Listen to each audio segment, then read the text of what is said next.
Praise the Lord. பரங்கிப்பேட்டையிலிருந்து பரமனின் வார்த்தை இது உங்களோடு இந்த நாளில் கிறிஸ்துவினுடைய பிறப்பின் நற்செய்தி உங்களுக்கு அறிவித்துக் கொள்கிறேன். கிறிஸ்துமஸினுடைய குட் நியூஸ் உங்க எல்லாருக்கும் ஆசீர்வாதமாய் நற்செய்தியே வருகிறது என்று விசுவாசிக்கிறேன். இந்த நாளிலே அன்னை மரியாள், இயேசுடைய தாயாகிய மரியாளை இந்த நாளில தியானிக்கவும் ஆண்டவர் உதவி செய்வார். லூக்கா எழுதின சுவிசேஷம் 1ஆம் அதிகாரம் 28ஆம் வசனம் சொல்கிறது, அவள் இருந்த வீட்டில் தேவதூதன் பிரவேசித்து, அவள் என்றால் மரியாள் இருந்த வீட்டிலே, கிருபை பெற்றவளே வாழ்க, கர்த்தர் உன்னோடு இருக்கிறார், ஸ்திரீகளுக்குள்ளே நீ ஆசீர்வதிக்கப்பட்டவள் என்றான். அப்பொழுது இந்த மரியாளுக்கு கிறிஸ்துவனுடைய பிறப்பை குறித்ததான சில காரியங்களை சொல்லுகிறார், பெயரை சொல்லுகிறார். இந்த பெயரை வைக்க வேண்டும், இப்படி பெறப்போன்றா. அந்த அம்மா உடனே ஒரு வார்த்தை 34 சொல்ற, அதற்கு மரியாள் தேவதூதன் நோக்கி, இது எப்படி ஆகும், புருஷனை அறியேன். அவர் சொல்லுகிறார், பரிசுத்த ஆவியினாலே எல்லாம் ஆகும்.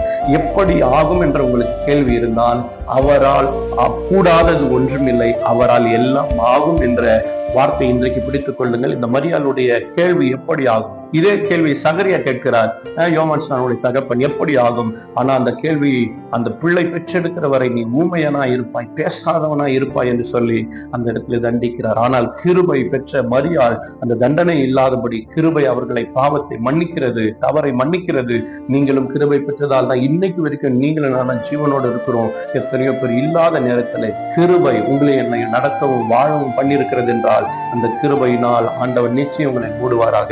இந்த இடத்துல மரியாள் அடுத்து ஒரு வார்த்தை சொல்லுகிறார். அந்த வார்த்தையை நான் கேட்ட உடனே, நான் உமக்கு அடிமை, உம்முடைய வார்த்தையின்படி எனக்கு ஆக கடவுது. அந்த நிலைக்கு வந்து நிற்போம். ஆண்டவருக்கு நான் அடிமை, அவர் வார்த்தை என்னென்னவோ அந்த வார்த்தையின்படியே என் வாழ்க்கையில் ஆகட்டும் என்று நினைத்தால் நிச்சயம் ஆண்டவர் மரியாளை தேடினது போல உங்களையும் தேடி ஆசீர்வதிக்க வல்லவரா இருக்கிறார். செபிப்போம். ஆண்டவரே, இந்த நல்ல நேரத்துக்கு நான் செபிக்கிறோம். தேவ கிருபை, பாதுகாப்பு, சுகம், பலன், ஆரோக்கியம் நாள் முழுக்க இருக்கட்டும். தெய்வீக நடத்துதல் இருக்கட்டும். ஆசீர்வதியும் பாதுகாத்துக் கொள்ளும். இயேசுவின் மூலம் செபிக்கிறோம் நல்ல பிதாவே. ஆமென். God bless you.